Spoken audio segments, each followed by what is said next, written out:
First, before we start, a quick message. We are now available on Spotify. This actually happened after the episode was recorded, so I just wanted to pop on and let you know that we have switched over hosting platforms to Anchor instead of Podbean. So I could be on Spotify for free, actually, because 5-hour limit at Podbean, because I didn't want to pay, so I decided to move over to Anchor. So yeah,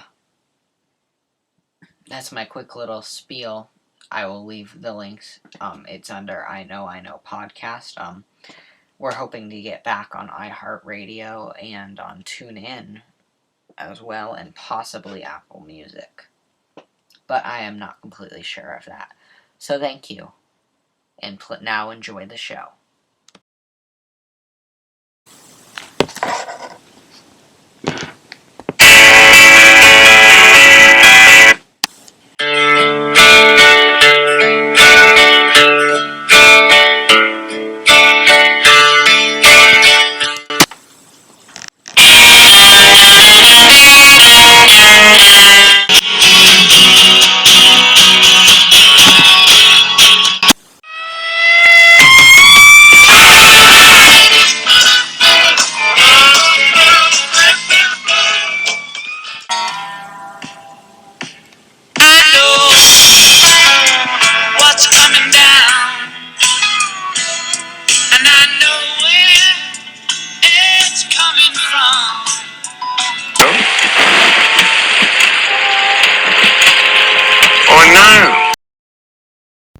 Hey, hi.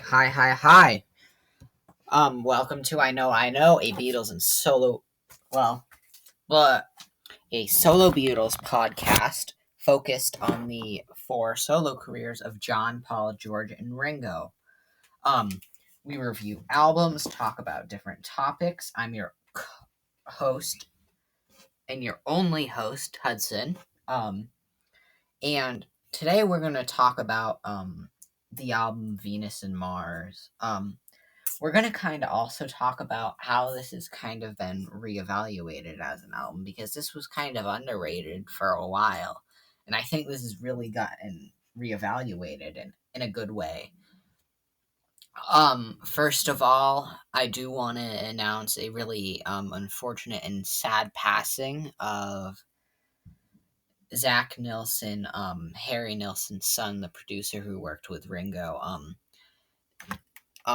Zach unfortunately passed just not very long ago. He was 51, and I believe he passed away from cancer. That is what I had unfortunately heard. I'm really sad to hear about that passing.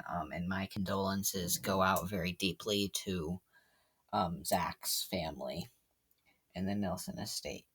And Ringo's EP, Zoom In, is now delayed until March 19th. The original release date was 15th, this coming Monday. But unfortunately, we had to reschedule. And a couple updates from the show.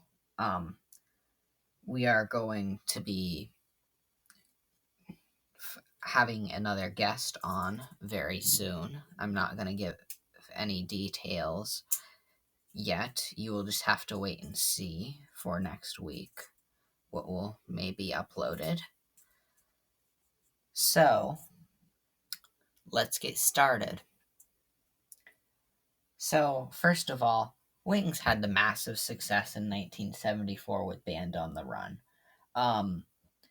Another episode we'll do is why I think the album honestly has not aged that well, personally. But we're going to go track by track, play or skip. So first of all, they had the single Junior's Farm that kind of led off this album a little bit. That was released in 74. The album came out in 1975, but the single was released in 1974. And I believe the B-side was Sally G, I'm gonna believe. I'm probably wrong, so don't fact check me on that. So if we're looking at the original vinyl release, it's the first Paul album to be on Capitol Records, actually. He snuck out of the deal with Capitol a little early. And this is the first Wings album to feature compositions from other Wings members, which I think is really interesting. But the album came with 2 posters originally, and an inner sleeve, and then 2 or 3 stickers. I have all the stickers except one. So, also, we also had the smash #1 hit, Listen to What the Man Said. And I don't know what this has never been among my top favorite McCartney songs, but I still think it's wonderful, and I love this song. And I don't know what in the heck they were thinking with not putting that on Wings Greatest. I mean, Wings Greatest is a compilation that's got a lot of sentimental value. That was what opened the door to McCartney's solo career. I didn't even know the song Listen to What the Man Said existed until 2 or 3 years ago, after I looked up Venus and Mars and realized and listened to the album. But the original copies were released on Capitol. I believe there were Columbia issues eventually in the 80s, late 70s, but it did receive pretty favorable reviews, but not as favorable as Band on the Run. I think this is a much better album than Band on the Run, personally, and it holds up much better. A lot of people, but this usually isn't like super high on most people's lists. It's usually mid-tier sometimes, but I have it in the top 10 McCartney albums for sure. And if I probably redo the McCartney rankings, which I will probably do this year, I will redo it because I always change my opinions. So starting up, we have Venus and Mars and Rock Show. I'm calling this one song because it really works as one song. You can't have both of these together. Now, I go back and forth with this, but do I like the Wings Over America version better? Or do I like this album version? I'm definitely playing the song. I think it's a wonderful song. But, yes, Venus and Mars and Rock Show play. And Venus and Mars opens the album so beautifully. I mean, sitting in the stands of a sports arena waiting for a show to begin. Red lights, green lights, strawberry wine. A good friend of mine follows the stars. Venus and Mars are all right tonight. What a wonderful way to open up an album, and then you go through the little instrumental sequence and you slam right into Rock Show. Now, what a wonderful way to just open up just slam into that. I love the line, he looks a lot like a guy that I knew way back when. It's a Silly Willy with the Philly band. And Linda's harmony works really well on this song. I think it's really great, and I think that it is a little weird. Like, a lot of people slam Paul for having dumb lyrics and granny music, but it sounds so good. That's the thing. That's why I think John and Paul were such a good pair together, is because John, for the most part, wrote better lyrics, but Paul knew the harmonies and the instrument. Not to say that Paul is not a talented songwriter, because John and Paul were equal. That's a whole nother show that I did. But I really love this song. It's a great opener to the half opener, and my favorite line, it might be, it looks a lot like the one used by Jimmy Page. It's like a relic from a different age. Could be ooh wee. It's like the whoa whoa whoa whoas in My Love. It's the ooh wee. on a rock show and the oh yeah, it's kind of funny, I think. So now we go to the next song, which is a beautiful like acoustic song, pretty low key, and that is Lovin' Song. It's a beautiful song. Um I think it's just so great. Um I love the lyrics. The lyrics are really nice. My, you're so fine when love is mine. I can't go wrong. Lovin' Song. I love that line, and it is my favorite line in the album. In this song, for sure. It was the B side to listen to the man said I do think I mentioned. I love it just as much as the A side. I'm not gonna lie, and this is one of his best B sides, I think. Up there with A Woman of Why. Another episode will be a top 10 McCartney B sides, but that is another day. So, track 4. I'm going to get slammed for saying what I say about this song because I really just do not care for this song for the most part. It is easily my least favorite song on the album. And I like some of Paul Granny's music. What Honey Pie is my least favorite Beatles song, I'm not going to lie. And I really do love When I'm 64 and yeah, that's sort of stuff. This song I just don't understand why people love it so much. You gave me the answer. I skipped this one. Everything else I've played so far, and this is the only song I'm skipping on this whole record. So this tells you how much I love this album. But I do like every song.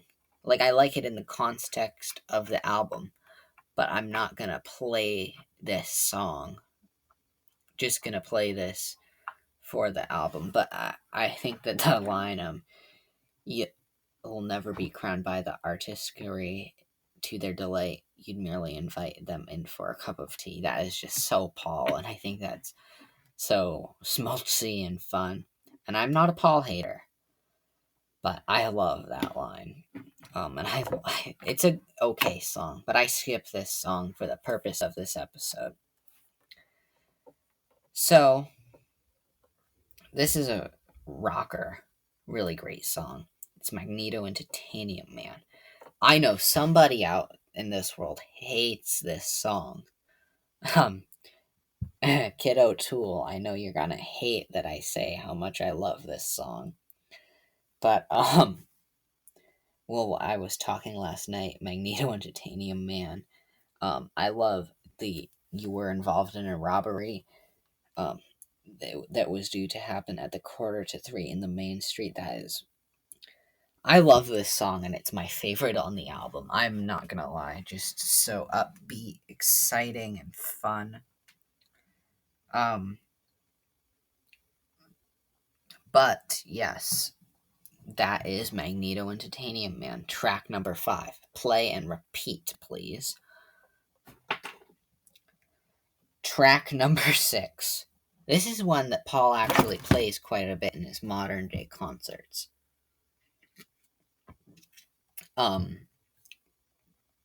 Paul usually does most Beatles in his concerts, but this is a song that he does do. I believe it was on Wings Over America. But I love this song. Letting Go. I will play this song. She tastes like wine, such a human being, so defined. Oh, she feels like the sun. Mother Nature, what have you done? Obviously singing about Linda, I would hope. I love this song. The lyrics are great. She looks like snow. I want to put her in a Broadway show. That's so nonsense, but so Paul, and I love it. But yeah, that is the song Letting Go. And I will play that, and that closes out side 1. So if you're on the record, like you am when I play this, you flip the record over. and you get a nice little reprise or reprise. I say reprise usually. Don't know why I just said reprise, but we go to Venus and Mars Reprise. It's different lyrics. Standing in the hall of the great cathedral, waiting for the transport to come. Starship 2INA9. A good friend of mine studies the stars. Venus and Mars are all right tonight. And then, but that's my favorite line there. It opens up side two, and I will play this song. It's one of the lesser songs on it, just because it's a reprise of the original song. Yeah, but it's just, but it works in the context of the album, so I play this. So the next track we get a Denny Lane song. This song I think works better just in a live setting. That's just always how I felt. I've always liked this song better live.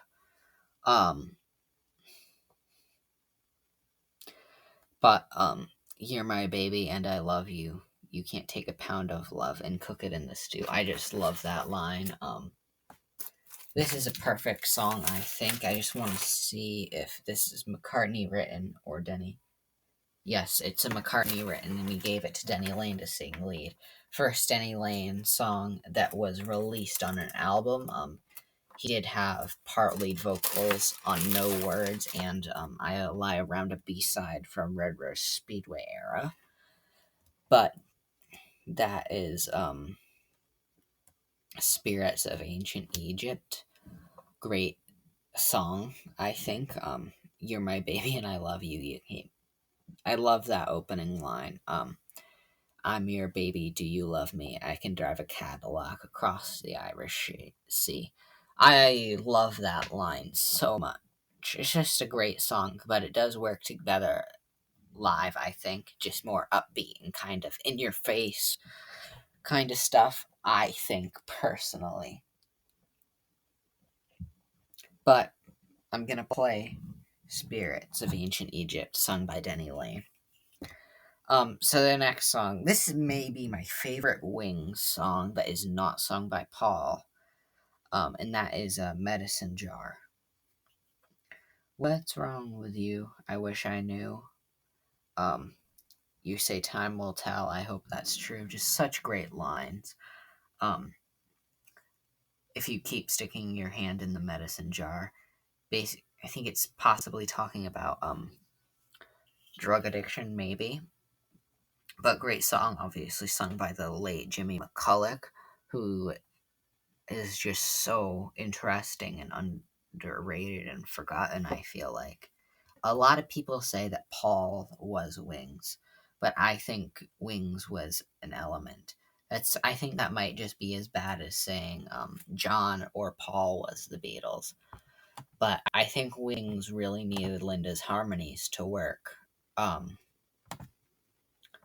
That's just my belief personally, but yeah, Medicine Jar, play that song. So, the next song, we go to Call Me Back Again. This is the other song that I think is just better live, works better in a live setting. That's just always how I felt, personally, but I like, the line, a lot. When I heard your name every night I sensed, but I ain't no ever. Well, when I was just a little boy every night. That's just a perfect little section, I think. But perfect song just works better live for me. It's more rocking. This is just more mellow, I think. But a great song. And I love it. Just works better live. The next song, we have the mass #1 hit. Should have been on Wings' greatest, and I feel like is almost forgotten. And that is Listen to What the Man Said.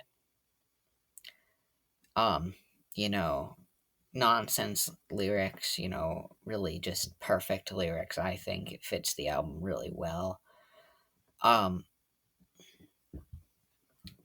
I really love this song and I'd play it. And it was the lead off single backed with Lovin' Song.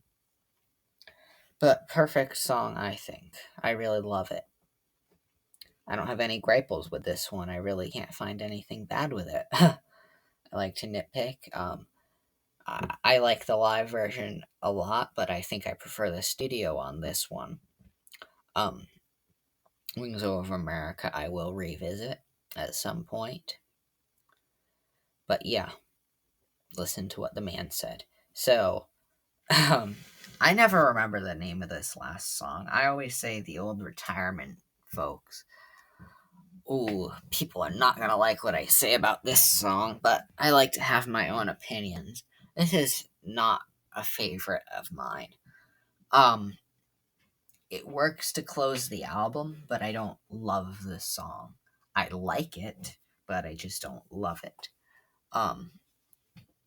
The lyrics are kind of nice. Treat her simply, take it slow, make it easy, and let her know you'll never find a way. Here we sit too lonely, old people eking our lives away. So decent lyrics, just not a favorite of mine. So I think I'm gonna. Ooh. I'll play it only in the context of the album. If I have to, but it just doesn't work without the album. So if it was just a plain old track, it wouldn't work personally. So Venus and Mars, that was my review. Obviously, this is a 10 out of 10 album. There's only a couple lesser songs on here. There's 2 lesser songs. You gave me the answer and Treat Her Gently. Then I think the rest is pure bliss, and I love the rest personally. So that is my review for Venus and Mars. I think this is a better album than Band on the Run personally. Side 2 of Band on the Run does not hold up with me at all. I don't like the song No Words. I don't like the song Picasso's. No, I like Picasso's last words, but I do not like Mamunia. Those are just 2 of my least favorite Wings songs ever. Band on the Run's just never been among my favorite McCartney albums, which is really weird because that's like everybody's favorite. But I mean, I'm just weird, so who knows? So that is my episode on Venus and Mars. So, thank you for listening. Please subscribe, comment your thoughts on below. I think I'm going to review a Ringo album next. So stay tuned. Thank you for listening. Bye bye.